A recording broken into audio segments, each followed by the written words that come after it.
don't know. I never talked to the chief engineer as to why we were at 1,500 to begin with. I came in, 9 years later, and some of my handiwork is still here, but you can't see it. It's underground. I built the counterpoise, it's called, underneath the new tower. That's radials of copper wire, 120 feet long, and I had to solder them all together, and I did that overnight, every night, many nights, and then it was all covered with soil, so my handiwork is still here. You climbed the tower, didn't you? Twice, yeah.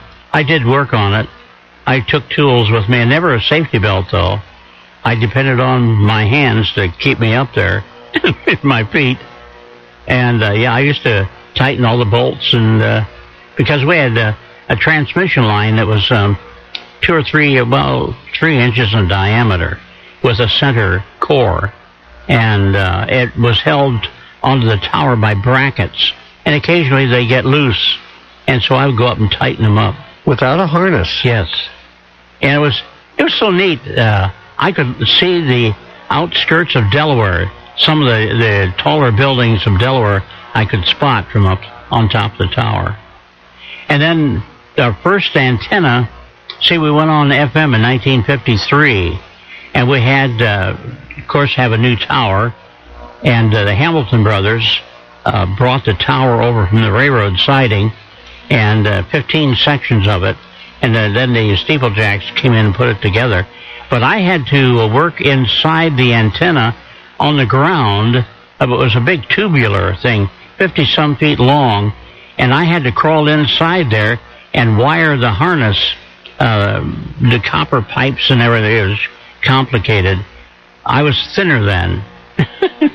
And so that tower, or that antenna, lasted for some years, and then they finally put up a brand new antenna on top of the tower. When you worked overnight, so you weren't on the air? No, I did maintenance. I did maintenance here and other things for 15 or 16 years. Never was on the air, in fact. Did you want to be on the air? Well, secretly, yes, but I didn't dare tell anyone because announcers were the pits. Engineers hated announcers, and vice versa, I think. And so you never wanted to say you wanted to be on the air. That really hasn't changed a whole lot over the years. Yeah. And so, and I had to carry all the announcers' equipment all the time, and set them up for remote broadcasts. And then I thought, man. So the announcers are getting paid to do a remote broadcast, and you're just there. That's right. Doing all the work. Doing all the work, and all I had to do was point to them, and they started talking.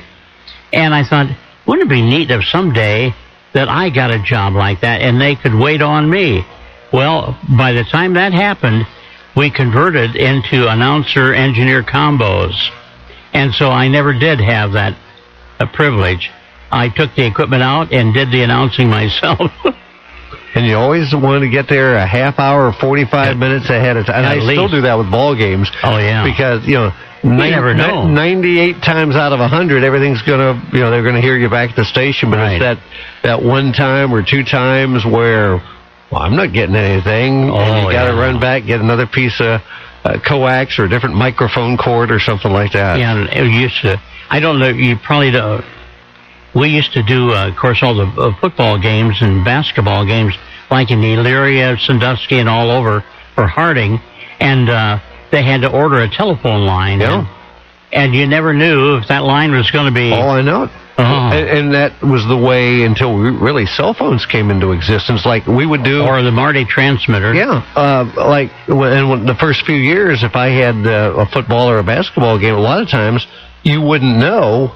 they'd play on Friday night, and if they won, they'd play the next Friday night or whatever, and you'd have to call the phone company on Monday morning, and normally they said, well, it takes 2 weeks or 3 weeks, and it's like, I can't wait 2 or 3 weeks. Yeah. And sometimes you'd be with the phone company for 2 or 3 hours trying to get an order and trying to get a phone. And that was at a time, too, when Big Island out here was a Ohio Bell Exchange. There were 2 men that worked there. Stoney was one, I can't remember, Dallas. Dallas and Stoney were the men who worked there, and they're the ones that connected the lines up for us. patched them in and so forth.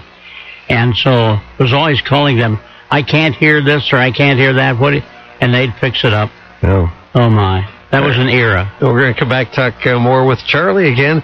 WMRN celebrating 75 years today. 55 degrees, WMRN. Greg Sens on the other end of the line. Greg, we missed you on Friday. Yeah, I was sicker than a dog. That's what I understand. Oh, yeah. I mean, I was almost down to the kennel, but I'm back in Adam. I had to get back here because we're in the Christmas season. Well, I know that. That's not a good time to be out. So worst time. Wanted to get you on today, and then we'll get you on tomorrow, obviously, with Sounds good. With Friday. So Yep. I stopped in yesterday, I guess it was. You were really busy yesterday. Oh, we have been busy, and we're gearing up. We got more freight in last night, so all the last Christmas shoppers, we got stereos coming in, and we got more drones that we marked down and remote control helicopters. Of course, we got big supply of TVs in yesterday, so we have anything from a 15-inch to a 70-inch. They're marked down 4K, so you get the best picture. Of course, sound bars, we've been going through a lot of that. Your co-partner got one from me this week. I think he probably has it hooked up by now. Eric got one. He loves his. So we got those in. Plus, we've been going through a lot of these new police scanners, Bearcat. Coming by, we get a program for you, so all you have to do is just turn it on, listen to the action as it happens. We got, of course, I know it hasn't been, we've sold some little eat and pure eaters, just take the chill off in the morning, a lot of bathrooms or Florida rooms. Got a few of those in this week, too.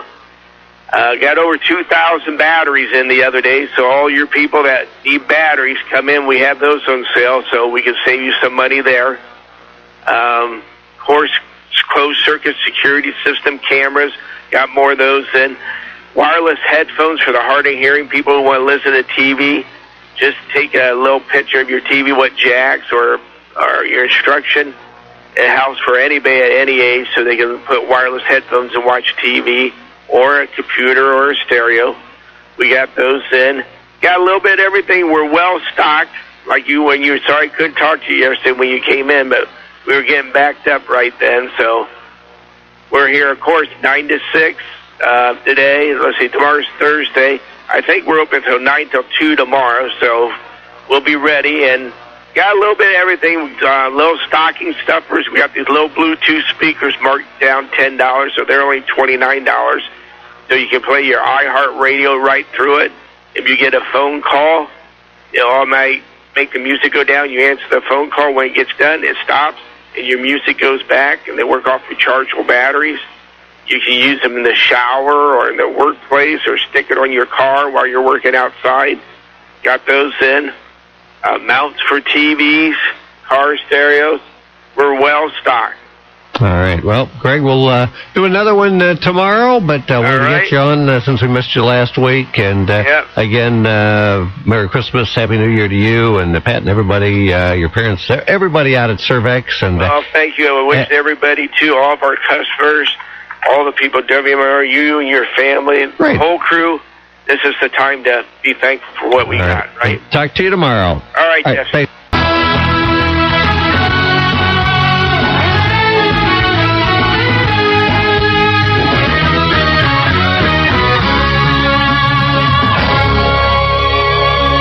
Currently looking at 55 degrees. Basketball last night. Buckeyes a winner at home as they knock off Mercer, winning 64-44. Jaquan Lyle at 18 for the Buckeyes. They host South Carolina State on Saturday. Couple of college bowl games yesterday. Akron beat Utah State 23-21. Toledo beat Temple 32-17. Top 25.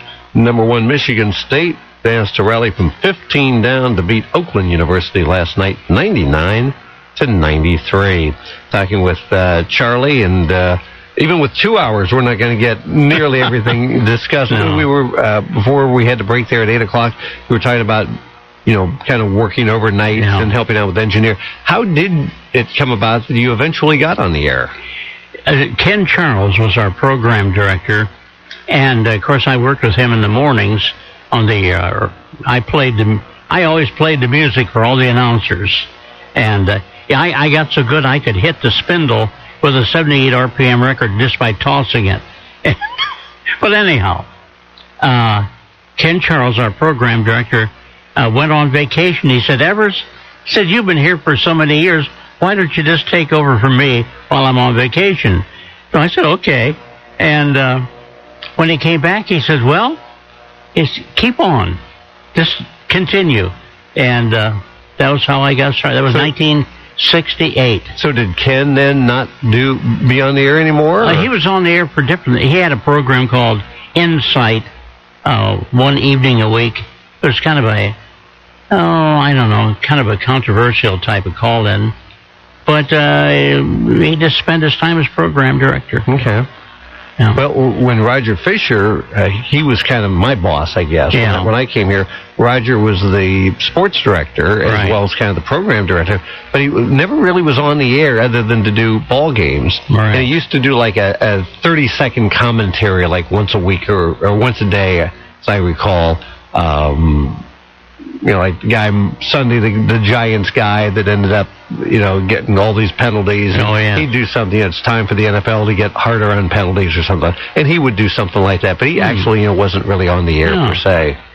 Ken Charles is located in California now.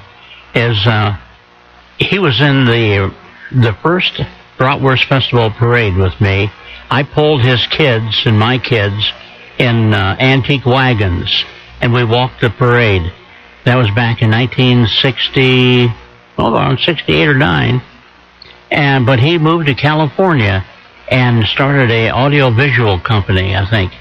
And it had a few problems, and everything is pretty good now. Well, now you started the Christmas parade, correct? That's right. I thought we should have a Christmas parade, so I mentioned on the air. All I had to do was really mention things. And I said, if you want to be in the Christmas parade, show up here at the radio station by 8 o'clock on that Saturday morning. And the first year, floats lined up across the street and then up Williamsport Road. And we had no organizer. It's just the fact that I mentioned on the air, if you want to be in the parade and build a float. Did you script things out? Did you write...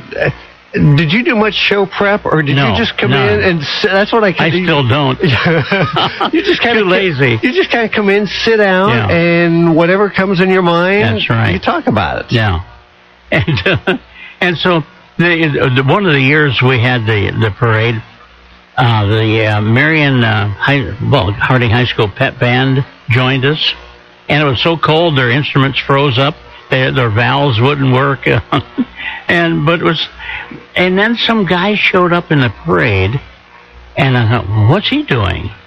And the Harding High School kids had used some antifreeze or something for their horns to free them up so they could play them, and dropped the empty can of antifreeze, and this guy picked it up and cut the top off, and walked along the parade, and a policeman came up to me and he said, Evers, keep your eye on that guy. I think he's up to no good. Well, sure enough, we got downtown. He started going in all the bars and coming out with a can full of money. And he never gave the money, of course, to the service guild. He kept it for himself. It was just one of those goofy things that happened. And a lot of the stations, and it's still to that point, you would have, especially music stations, you would have, maybe 6 seconds between records, and you had to, get, you'd... Oh, timing, yeah. Yeah, and it's just... And I guess maybe that's why I just was comfortable here. We didn't have any of that. As long as you got the commercials in, that was all that counted, basically. When I went to WDIF after here, that was the big thing. You had to talk over the instrumental part of the song, and you had to time it so when you let up, it started. Oh, I hated that. Yeah. You went to DIF in was about 1990? 80. Or 1980. Because you left right after I basically got here. And you were there for 10 years. Then you came back, but it wasn't quite the same. No, it was a lot different. Of course, at DIF wasn't, they promised, too, that I would continue with my farm program. Well, that didn't last very long. They cut it out shortly after I got there. But, and I was farm